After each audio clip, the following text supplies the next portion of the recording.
करीब 250 साल पहले यूरोप के बर्फीले जंगलों में एक अजीब अफवाह फैली।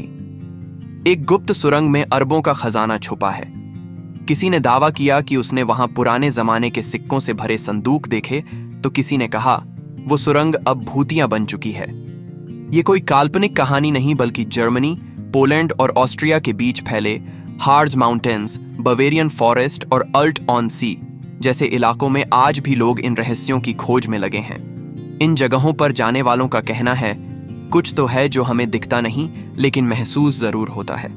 कई डॉक्यूमेंट्रीज, सैनिकों की गवाही और CIA तक की रिपोर्ट्स हैं जो इस अफवाह को सिर्फ कहानी नहीं, बल्कि सदी का सबसे बड़ा छुपा खजाना साबित करती है। यह खजाना किसी राजा महाराजा का नहीं, यह है एडोल्फ हिटलर का गुप्त खजाना, जिसे दुनिया आज नाजी गोल्ड के नाम से जानती है। अरबों डॉलर की कीमत के सोने के biscuit, rare painting, mysterious documents और गुमनाम सूटकेस जो आज तक नहीं मिले। लेकिन सवाल है, यह खजाना गया कहां? कौन इसे छुपा कर गया और आज भी इसकी तलाश क्यों की जा रही है?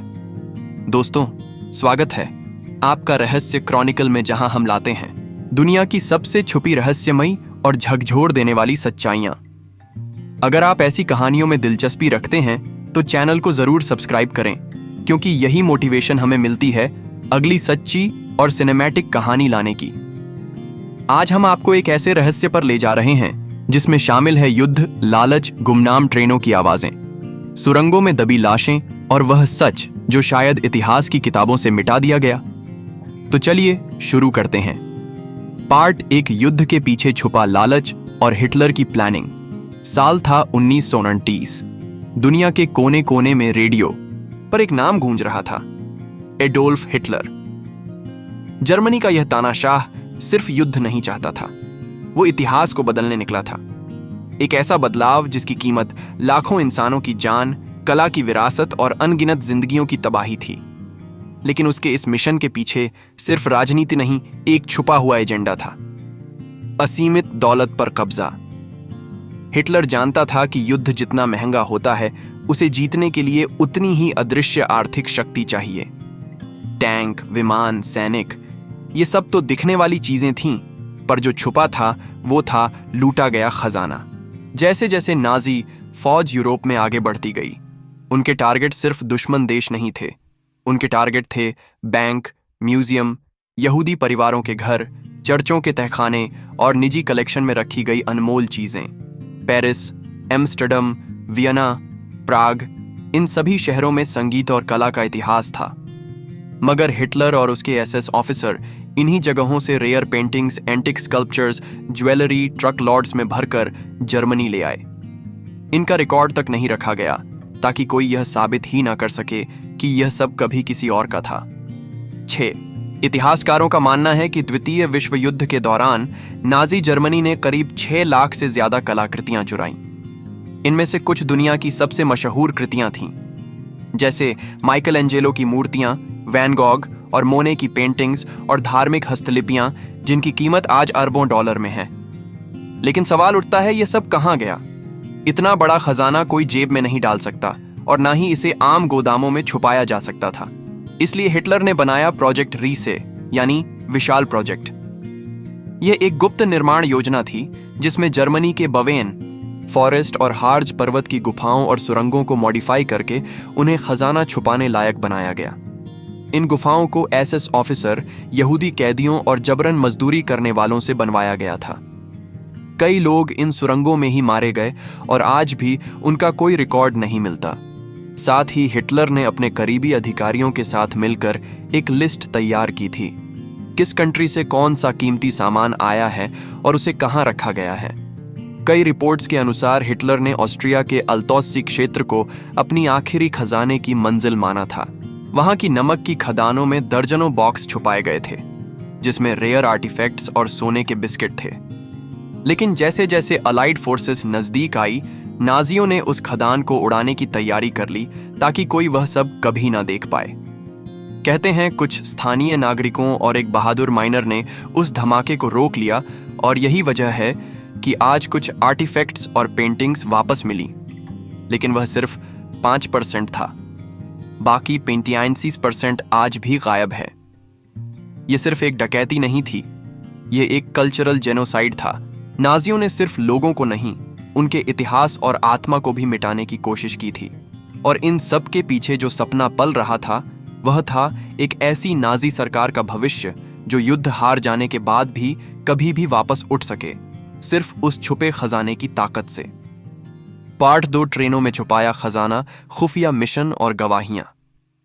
हिटलर के पतन के आखिरी दिनों में जब अलाइड फोर्सेस जर्मनी की सीमाओं में घुसने लगी थी, नाज पार्टी में खलबली मच गई। हिटलर को अंदाजा हो गया था कि अब युद्ध उनके हाथ से निकल चुका है।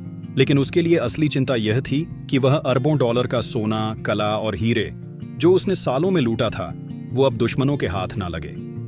यही वो वक्त था जब नाजियों ने अपने सबसे गोपनीय मिशन को अंजाम देना शुरू किया, ऑपरेशन वर्वू। इसका मकसद था सारा लूटा हुआ खजाना ट्रेन में लाद कर उसे ऐसी जगह पहुंचा देना जहां अलाइड फोर्सेस कभी ना पहुंच पाए। रिपोर्ट्स के अनुसार मई 1945 के आसपास पोलैंड के व्रस्लो शहर से एक भारी भरकम आर्मडर्ड ट्रेन निकली। इसमें दर्जनों वैगन थे जो सोने की ईंटों, बेशकीमती पेंटिंग्स और आर्टिफैक्ट से भरे हुए थे। इस ट्रेन को किस कास्टल के नीचे स्थित खदानों की ओर ले जाया गया, जो नाजियों की बनाई गई एक अंडरग्राउंड सुरंग प्रणाली का हिस्सा थी जिसे प्रोजेक्ट रीजे कहा जाता है। ये सुरंगें इतनी गहरी और जटिल थीं कि अलाइड फोर्सेस के लिए वहां पहुंचना लगभग नामुमकिन था। लेकिन ट्रेन के बाद उस सोने का क्या हुआ? यहां से कहानी और भी रहस्यमयी हो जाती है।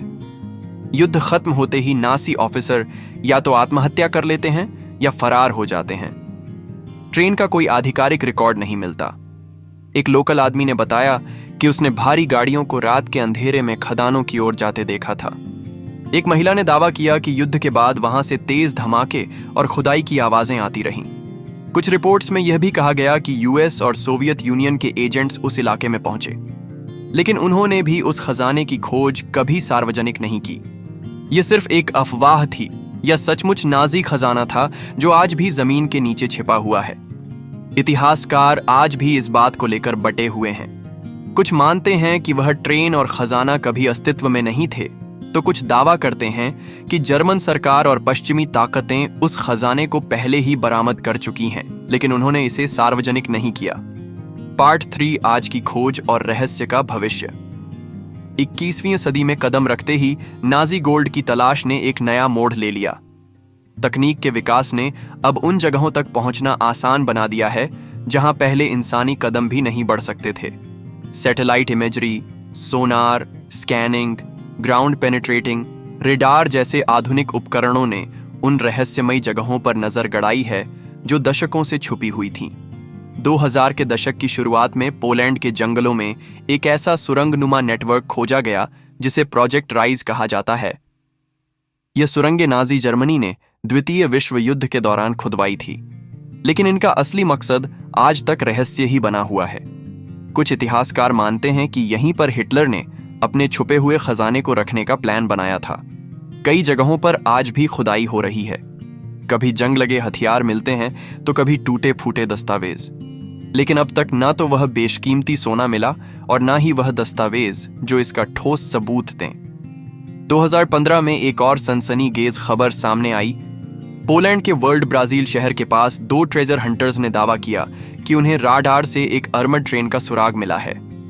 ये ट्रेन कथित तौर पर 1942 में नाजी ऑफिसर्स द्वारा भागते समय जमीन के नीचे छुपा दी गई थी, जिसमें सोने के बार, हथियार और दुर्लभ प्रतीक्षित वस्तुएं भरे हुए थे। यह ट्रेन अब तक नहीं मिली, लेकिन उस खोज ने दुनिया भर के ट्रेजर हंटर्स को एक बार फिर जगा दिया। जर्मनी, ऑस्ट्रिया, पोलैंड और चेक रिपब्लिक की सरकारें अब ट्रेजर हंटिंग को लेकर सख्त हो चुकी हैं। कई जगहों पर खोजना गैरकानूनी माना जाता है क्योंकि इससे ऐतिहासिक स्थलों को नुकसान हो सकता है, लेकिन इसके बावजूद हर साल सैकड़ों लोग नाज गोल्ड की खोज में निकलते हैं। इतिहास की सबसे रहस्यमयी लूट का यह किस्सा आज भी अधूरा है। कई सवाल आज भी जवाब मांगते हैं। क्या वो खजाना सच में कहीं छुपा हुआ है या फिर यह सिर्फ अफवाहों का जाल है?